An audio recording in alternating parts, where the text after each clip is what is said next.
개천절인 오늘 서울 곳곳에서 보수단체들의 차량 집회, 1인 시위가 이어졌습니다. 정치권은 이번 집회 파장을 예의주시하면서 북한의 우리 공무원 피격, 그리고 추미애 장관 아들 의혹 등에 대한 대응책 마련에 주력했는데요. 전국 이슈 자세히 분석해 보겠습니다. 박창환 장한대 교수님, 그리고 이기재 동국대 경영교수 나오셨습니다. 어서 오십시오. 네, 반갑습니다. 네, 반갑습니다. 먼저 오늘 개천절 집회에 대한 이야기부터 나누도록 하겠습니다. 법원이 9개 조건을 붙여서 허가를 했어요. 그러면서 차량 이동 시위가 있었고요. 또 1인 시위도 열렸습니다. 하지만 지난 8.15 집회처럼 대규모 집회 없었고요. 큰 충돌 없이 마무리됐습니다. 두 분은 오늘 집회 상황 어떻게 보셨는지 먼저 박 교수님. 네, 일단 미비한 산발적인 시위로 끝난 것 같아요. 일단은 다행이라고 생각합니다. 네. 지난 8.15 집회 이후에 우리 국민들이 비싼 수업료를 지불했습니다. 수도권의 사상 유례 없는 2.5단계 이 사회적 거리두기로 인해서 국민들의 고통이 엄청났거든요. 그렇기 때문에 일단 무엇보다도 이번 집회에 대한 국민들의 싸늘한 여론이 이런 이제 미미한 집회로 만들지 않았느냐. 그리고 아까 화면에도 잠시 나왔지만 지난 집회와 다르게 정말 골목골목까지 다 경찰 차벽뿐만이 아니라 광화문 또 경복궁 일대에 정말 물샐 틈 없는 철벽 통제를 했거든요. 이런 점들이 복합적으로 작용이 됐는데 일각에서 시위를 주최하시는 분들이나 또 일각에서 휴대폰을 끄고 신용카드를 쓰지 말고 현금만 써서 이동하라. 이런 지침들도 나와서 이게 혹시라도 또 지난번처럼 또 몇백 명 이렇게 움직이고 적지만 그렇게 해서 움직이면 어쩌나 이렇게 우려가 있었는데 일단 국민 여론이 너무나 싸늘했던 것 같아요. 그런 점에서 국민들이 지난 8.15 집회로부터 얻은 교훈을 이번에 좀 그나마 이렇게 좀 아무 문제 없이 지나가게 만들지 않았느냐. 이렇게 알겠습니다. 자, 이기재 겸 교수님은 어떻게 보셨어요? 무슨 큰 충돌 없이 무사히 넘어간 게 너무 다행스럽고요. 근데 사실 이번에 개천절 집회 관련해서는 원래부터 이제 여야가 공히 이제 이번 집회를 반대했기 때문에 큰 충돌 없이 넘어갈 거로 예상을 했고요. 다만 이제 법원에서 이제 고민을 많이 한 거죠. 이번에 어차피 이번 집회를 과연 헌법이 보장하는 집회의 자유를 보장할 것이냐. 또 한편으로 또 헌법은 또 국민의 자유와 권리의 문제를 결국 이제 공공의 복리와 관련됐을 때는 제한할 수 있는 규정도 있거든요. 그런 차원에서 과연 어느 정도 수준에서 이 집회 자유를 보장할 것인가라는 고민 끝에 결국 이제 9대 차량을 이제 보장을 해준 것이고, 거기에 1인 탑승, 그다음에 창문도 못 내리게 했고 중간에 이제 내리지 못하게 했단 말입니다. 이제 그런 강력한 제한 조치를 하면서 기본적인 어떤 집회는 보장하는 나름대로 법원에서 많은 고민을 통해서 내린 결정이었는데 어느 정도 유효하게 시위는 시위대로 하면서 우리가 문제 삼았던 어떤 집합의 문제는 해결한 그런 측면이 있었다고 봅니다. 대규모 집회는 없었고 큰 충돌 없이 마무리된 것에 대해서 두 분 모두 긍정 평가해 주셨습니다. 하지만 오늘 개천절 집회에 대한 정부의 대응을 놓고 여야의 주장은 조금 엇갈렸습니다. 더불어민주당은 이 광화문의 경찰 차벽은 국민의 안전을 위한 방역의 벽이었다라고 평가를 했고요. 국민의힘은 정부가 과잉 대응했다며 비판했습니다. 김대근 기자의 보도 잠깐 보시고 이야기 더 나누겠습니다. 더불어민주당은 광복절에 이어 개천절 집회로 너무 많은 사회적 비용을 치렀다며 비판의 목소리를 높였습니다. 돌발 상황을 막기 위해 경찰력이 총동원되고 상인과 시민의 불편도 컸다며 코로나 방역에 힘써야 할 때 이런 일이 되풀이돼선 안 된다고 강조했습니다. 특히 광화문 광장의 차벽은 국민 안전을 위한 방역의 벽이었다고 평가했습니다. 광화문 광장을 에워싼 차벽은 우리 국민 여러분의 안전을 지키기 위한 최후의 보루였습니다. 이제는 코로나 방역 자체에 행정력을 집중해야 할 것입니다. 부디 오늘 같은 일이 되풀이되지 않기를 간절히 바랍니다. 반면 국민의힘에서는 광장 진입 차단에 대한 비판이 잇따랐습니다. 일부 의원들은 광화문 광장 사진을 SNS에 공유하며 독재 시대를 연상케 한다고 강조했습니다. 또 정부의 과잉 대응이 국민의 불안과 손해를 키운 건 아닌지 돌아보라고 지적했습니다. 과장된 과잉 대응이 국민들의 불안감과 경제적 손실로 이어지는 일은 아닐지 신중을 기해야 할 것입니다. 더욱이 이를 정쟁의 도구로 이용하는 일은 없어야 할 것입니다. 네, 들으신 대로 여당은 국민의 안전을 위한 조치였다라는 입장인 반면에 야당은 과잉 대응이었다라는 비판이었는데요. 자, 두 교수님은 어떻게 평가하시는지 들어보겠습니다. 박 교수님. 네, 일단 뭐 야당에서 지난 뭐 과거 정부의 예. 차벽과 이번 차벽을 이렇게 동일시 놓으면서 이건 너무 과잉 아니냐 이렇게 이제 지적을 한 것 같아요. 예. 근데 이제 과거 독재 정권 또는 뭐 가장 가까운 게 이제 명박산성 아닙니까? 예, 우리 국민이 예. 다 기억하는 게. 근데 당시에 그 시위대의 요구는 국민들의 안전, 국민들의 건강에 대한 요구를 갖다가 막는 그런 차벽이었다는 점과 예. 이번에는 국민들의 안전을 지키기 위해서 차벽을 설치했다라고 하는 점에서 네네. 좀 차이가 있지 않느냐 이런 생각이 들고요. 예. 근데 무엇보다도 지금 이제 오늘도 뭐 일부 마스크를 쓰지 않고 항의하는 시민들이 일부 있었거든요. 예. 만약에 경찰들이 그렇게 물샐 틈 없는 철벽을 치지 않았다라면 그분들이 어떻게 나왔을까? 예. 저는 10월 9일 한글날도 이번처럼 철저하게 통제가 이루어지지 않는다면 언제든지 몇백 명 또는 몇천 명 규모의 시위가 반발할 수 있는 상황이라고 보거든요. 예. 학생들도 학습권의 권리가 있습니다. 시위의 권리뿐만이 아니라 학습의 권리가 있음에도 불구하고 온라인 비대면으로 수업을 받고 있어요. 예. 주부들도 정말 하루 종일 하루 세끼 밥하는 거 힘듭니다. 그럼에도 불구하고 외식 안 하고 집에서 밥 먹습니다. 그러면 시위도 비대면으로 얼마든지 국민 목소리를 담아낼 수 있는 방법들이 있는데 좀 그런 부분들을 갖다가 좀 더 활용하는 그런 시위의 성격을 가진다면 국민들이 그 사람들 얘기에 오히려 더 귀를 기울이지 않을까 생각이 듭니다. 예, 이제 박 교수님은 이제 적절한 대응이었다. 그리고 10월 9일 예상되는 집회 때도 이러한 대응이 필요하다라는 입장이시고요. 이 교수님은 어떻게 보세요? 그 적절한 대응이었는지 이제 과잉 대응이었는지에 대한 이제 시각 차이가 많이 있을 것 같아요. 예, 근데 이제 제가 볼 때는 저는 이제 과잉 대응 쪽에 좀 무게를 둡니다. 아, 왜냐하면 이번에 보니까 90개소가 넘는 곳에서 이제 검문 검색을 하고 예. 그다음에 11,000명의 그러니까 경찰 병력이 이제 투입됐더라고요. 네네. 그래서 그렇게까지 하면서 그런 차벽을 만들어야 할 필요까지 있느냐. 왜냐하면 이번엔 사실 여야가 공이 이번 개천절 집회를 만류하는 분위기가 있었고 그런 상황에서 일부는 또 소지품을 검사하고 신분증 검사까지 했다고 그래요. 그래서 예. 과연 이게 옛날에 이제 군사정권 시절에 우리가 광화문 일대에 가고 을지로 청계천 이쪽 이때 시위할 때 실제 저는 이제 대학생이었습니다만 예. 신분증 내놓고 가방 검색당하고 이랬지 않습니까? 그게 어느 시절부터 이게 인권의 문제 때문에 사실 가방 검사도 이제 금지됐지 않습니까? 예. 그런데 지금 이게 그 시절에 했던 정도의 수준으로 하는 거예요. 그래서 과연 이게 그 방역 안전의 문제라는 큰 국민 생명권의 문제이기 때문에 감수해야 되는 것인지 아니면 그 이상으로 너무 심각한 건지에 대한 이제 의문을 갖는 거고 예. 제가 볼 때는 사실 그 의문을 가졌던 근본적인 배경이 뭐냐면 차량 시위를 통제할 때였어요. 예. 왜냐하면 뭐 새로운 시위 방법이라고 그래갖고 뭐 드라이빙 스루 방식으로 해갖고 차량 시위를 한다는 거 아닙니까? 근데 차량 시위를 그것도 원천적으로 반대한다고 그랬어요. 그랬을 때 차량 시위가 코로나 감염을 일으키는 게 전혀 없는데 차라리 지금 식당이나 카페나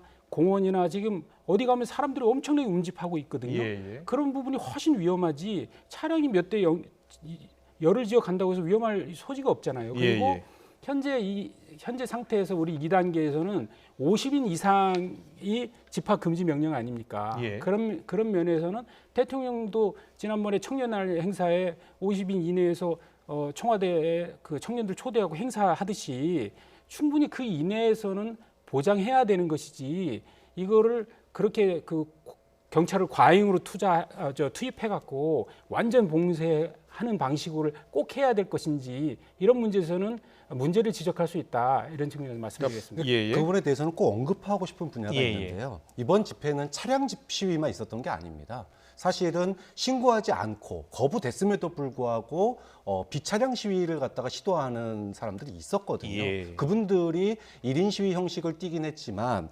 마스크도 쓰지 않고 항의하는 분들이 그런 분들이었어요. 그러니까 예. 주최 측이 한 군데만 있는 게 아니라 수십 개의 다양한 주체들이 지금 시위 현장에 나왔는데 네. 가장 중요한 거는 지난번에도 그 시위를 막기 위해서 공권력, 즉 경찰들도 코로나에 감염됐잖아요. 네네. 그러면 정말로 시위대가 단일하게 뭉쳐서 놓고서 차량으로만 한 명씩만 타고 시위한다 그러면은 이렇게까지 할 필요가 없는 거죠. 하지만 지금 지난 8.15 집회 때 보여줬던 그 시위의 주체들이 굉장히 다양하고 또 그 방식조차도 지금 이견이 굉장히 많은 상황이었고, 그럼 지난번에 그 경찰들의 코로나 감염 같은 경우에도 만약에 이렇게 철벽적인 철벽 방어를 하지 않았다면 경찰들도 언제든지 또 거기 시민들이 문제가 아니라 경찰들조차도 코로나에 감염될 수 있다는 거를 8.15 집회에서 봤기 때문에 이런 현상이 펼쳐지는 면도 있는 거죠. 좀 그런 점에서 저는 10월 9일 날도 이런 기조가 유지가 될 필요가 있다. 이건 단순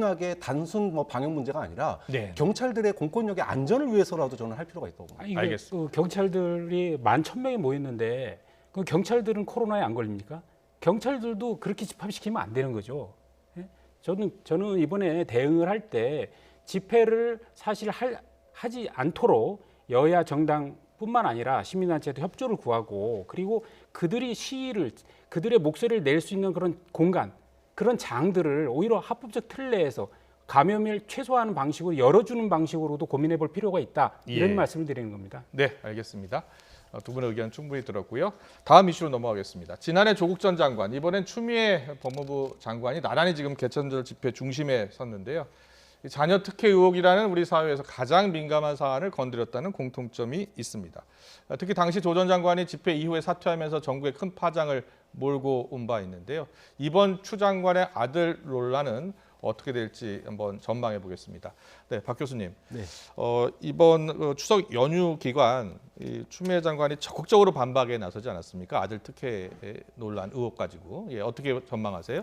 일단은 뭐 본질의 문제는 좀 풀린 부분이 있는 것 같아요. 그러니까 미복귀 휴가 논란, 이게 이제 가장 큰 핵심 쟁점이었는데 뭐 국방부와 그다음에 검찰에서 이 부분에 대해서 아무 문제 없다 이렇게 이제 불기소 처분을 했기 때문에 이제 본질의 문제는 어느 정도 좀 넘어갔는데 문제는 국회에서 추 장관이 보좌관을 통해서든 어떻게 해서든 연락 한 번 한 적 없다. 소위 거짓말 논란을 낳았거든요. 그런데 이게 대북 이슈에 묻히는 바람에 지금 넘어갔어요. 만약에 대북 이슈가 터지지 않았다면 사실 얼마든지 이게 논란이 좀 이어질 국면이 충분히 있었다고 봅니다. 네, 근데 추 장관은 지금 그 의혹을 제기했던 언론과 야당에 대해서 이제 무관용 대응에 나서겠다 이런 뜻을 밝혔잖아요. 좀 강공으로 돌아선 것 같은데 어떤 배경이 있다고 보십니까? 일단은 이번 개각 대상에 지금 포함되느냐 안 되느냐 이게 추미애 관심사거든요. 그런 점에서 불명예 퇴진을 하지 않겠다라고 하는 배수진을 친 거 아니겠느냐. 좀 그렇게 봐요. 그러니까 외압이나 부정이나 불법이 없었다. 그러니까 지금 거짓말 논란에 대해서는 지금 이제 무시 전략을 하잖아요. 그러니까 절차를 위한 연락처를 주고받은 게 무슨 문제냐. 다만 내가 외압하지 않았고 외압을 하라고 하지도 않았고 부정도 하지 않았고 불법도 없었다. 그러니까 당연히 문제 제기한 사람들은 사과해야 되는 거 아니냐. 그러면서 혹시라도 이번 개각 때 자신이 들어가서 불명예 퇴진하는 이런 어떤 것들을 좀 막기 위한 좀 최선의 방어가 공격이 최선의 방어인 그런 전략을 지금 추 장관이 펼치고 있다 이렇게 봐야 될 것 같습니다. 추 장관이 이런 입장을 밝혔더니 국민의힘이 즉각 반발하고 나섰습니다. 추 장관이 적반하장 태세로 나온 것이다. 그러면서 국정조사에 특검까지 요구하겠다라고 밝히고 있는데 실제로 이 교수님 이게 가능하겠습니까? 국정조사나 특검은 어차피 국회를 통과해야 됩니다. 국정조사는 이제 4분의 1의 국회의원이 이제 발의할 수 있지만 결국 이제 과반수가 동의를 해야 되는 거고 특검도 이제 뭐 예를 들어 추미애 아들 뭐 병역 무슨 건 해갖고 특검 법안을 발의해서 국회를 통과해야 되는데요. 지금 민주당의 현 태도로 볼 때는 그게 통과될 가능성은 거의 없다고 보고요. 이번에 주호영 원내대표가 적반하장이라는 표현을 했죠. 왜냐하면 이게 거짓말 논란으로 추미애 장관이 침묵을 해도 그 모할 판에 오히려 무책임한 의혹을 제기한 사람들에 대한 사과를 촉구했어요. 그래서 거짓말이 드러났음에도 불구하고 이렇게 하는 거에 대해서 어이가 없다는 이제 반응을 내놨는데 사실 이번에 검찰에서 불기소를 하면서 이번에 어떤 면죄부를 이제 씌워준 격은 있지만 명백하게 또 드러난 부분은 거짓말은 명확하게 드러났지 않습니까? 문자 메시지 보낸 건 분명히 드러났잖아요. 그러니까 그 보좌관하고의 대화에서 김대희에 대한 전화번호를 넘겼고 그 보좌관은 그 추미애 장관에게 이렇게 보고를 했습니다. 6월 21일 문자에 예외적 상황이라 내부 검토 후 연락 주기로 했습니다. 이 말은 뭐냐면 여기에 전 다 들어가 있다고 봐요. 예외적 상황이었다는 거죠. 1차 병가, 2차 병가를 냈는데 개인 휴가를 연장해서 쓰는 부분이 군 당국에서는 굉장히 예외적 상황이었다라는 것이고, 동시에 군에서는 내부 검토 후 연락 주기로 했다는 걸 보면 이게 본인들에게는 굉장히 그 간단한 문제가 아니었다는 걸 증명하는 거거든요. 그런 상황에서 그 당시 당대표였던 정부 여당의 당대표의 보좌관이 이렇게 연락을 하니 이 문제를 가볍게 처리할 수가 없었다는 거죠. 그래서 추미애 장관은 이 전화번호 전달은 지시한 것이 아니다, 이렇게 입장을 밝히지 않았습니까? 여기에 대해서는 어떻게 생각하세요? 네, 사실은 이제 추 장관이 국회에서 예.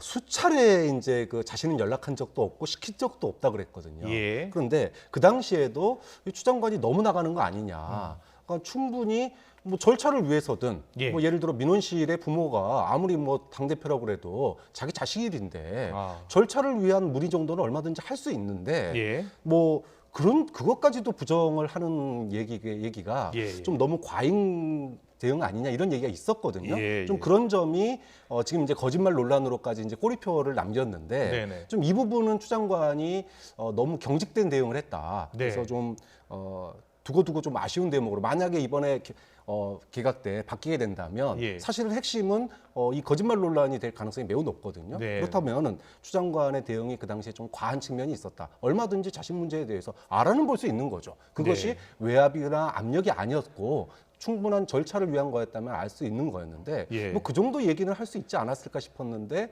그것까지 부정을 했다가 결국은 지금 이제 거짓말 논란으로 이어지는 게 좀 아쉬움을 좀 남기는 대목인 것 같습니다. 예, 검찰이 혐의 없음 그리고 불기소로 입장을 모두 정리를 했습니다만 그 후폭풍은 지금 계속 이어지는 것 같습니다.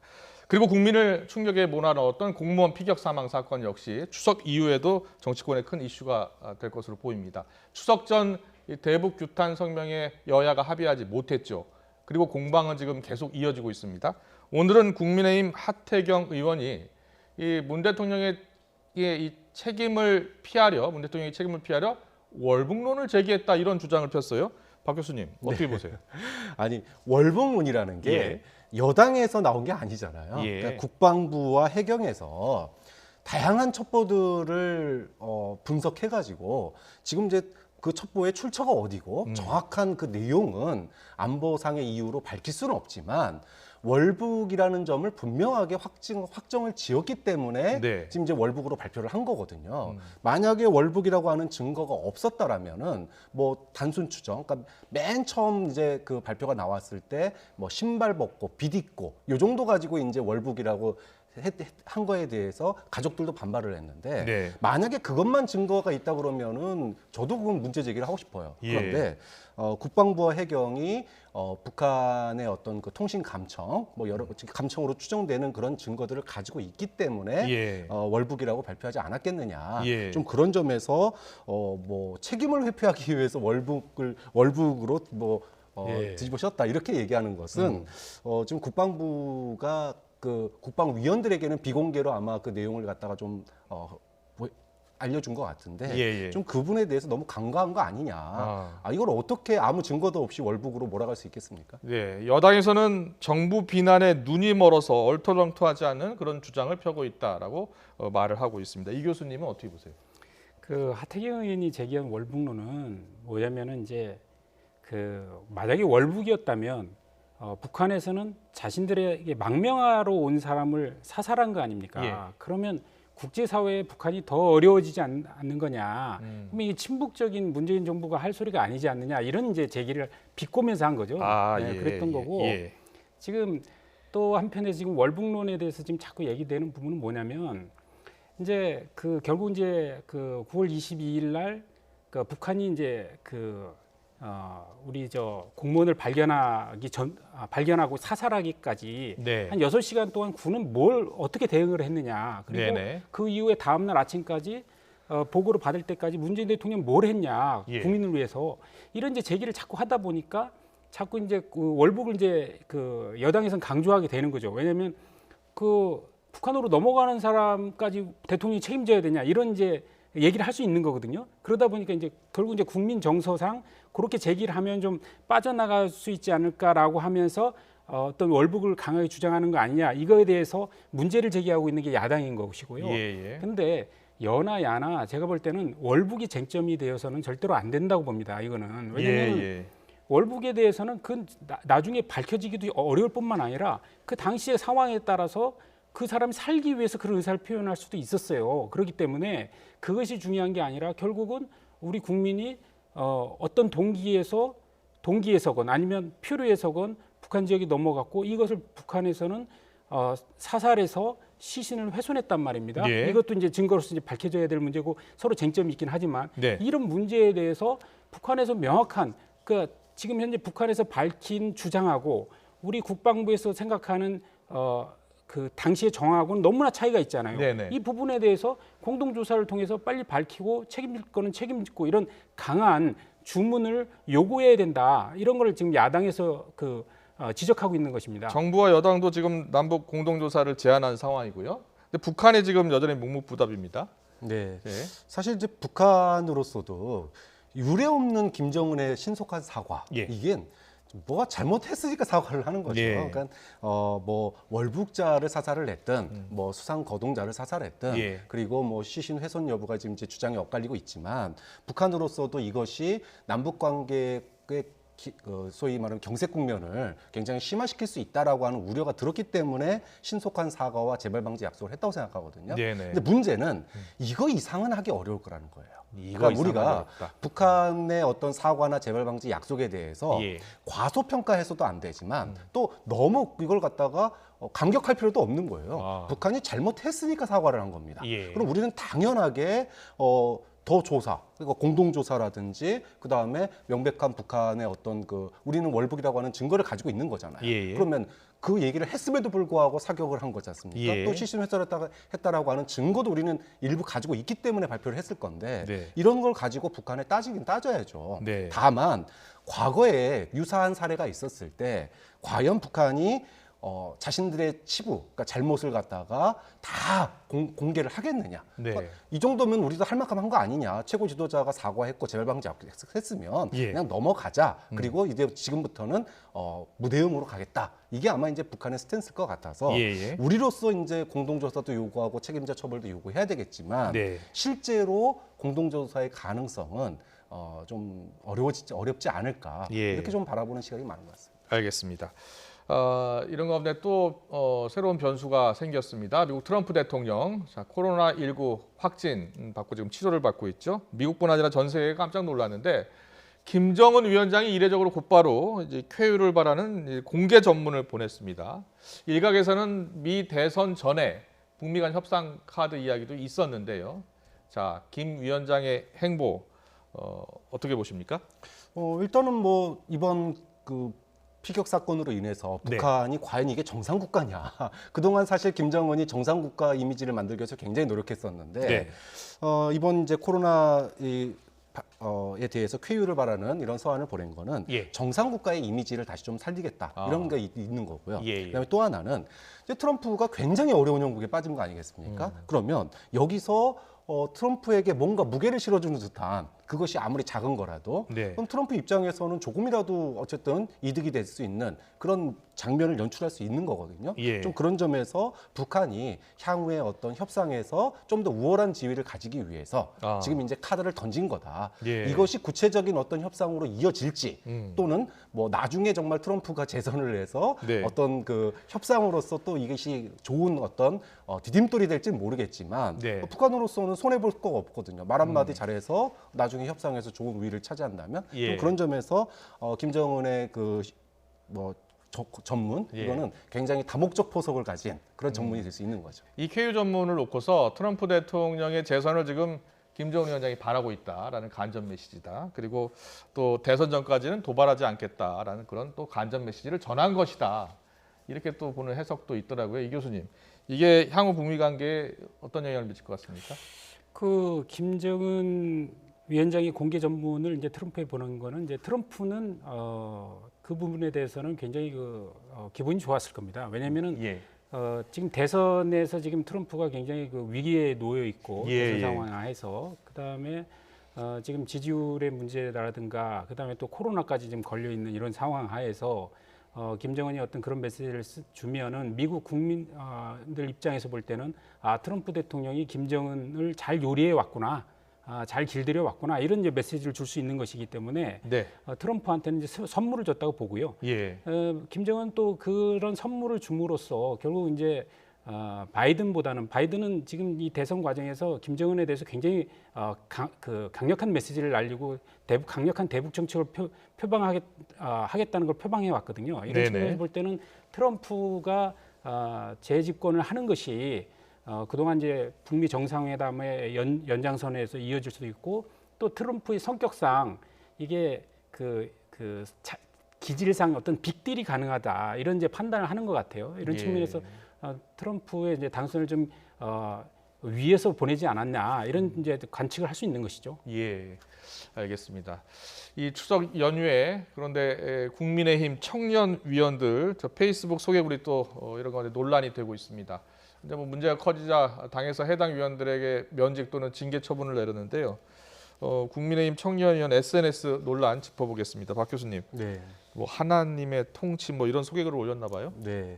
이게 평상시였으면 문제가 되지 않을 수도 있었어요. 예. 그런데 지난 8.15 집회를 통해서 일부 보수 종교 단체의 그런 멘트와 좀 오버랩되는 그런 느낌을 주지 않습니까? 예. 국민들의 상식과 국민들의 시선으로 보면 지금 그 얘기가 굉장히 이 코로나 방역에 뭐랄까요? 좀 반대하는 그런 목소리를 연상시키는 것들을 네. SNS에 이렇게 자기 홍보글로 올렸거든요. 네. 이런 것들이 지금 청년위원이면은 당의 미래인데 당의 미래가 마치 극우 보수 세력 또 방역에 반대하는 그런 세력과 함께하는 듯한 이미지를 주니까 이거는 감각을 몰라도 너무 이 국민들의 상식과 좀 동떨어진 그런 스탠스를 가지고 있는 거 아니냐라고 하는 국민들의 그런 따가운 시선을 받을 수밖에 없는 거고 국민의힘 측에서는 이걸 좀 차단하고자 서둘러서 징계 처분을 또 내린 거 아닙니까?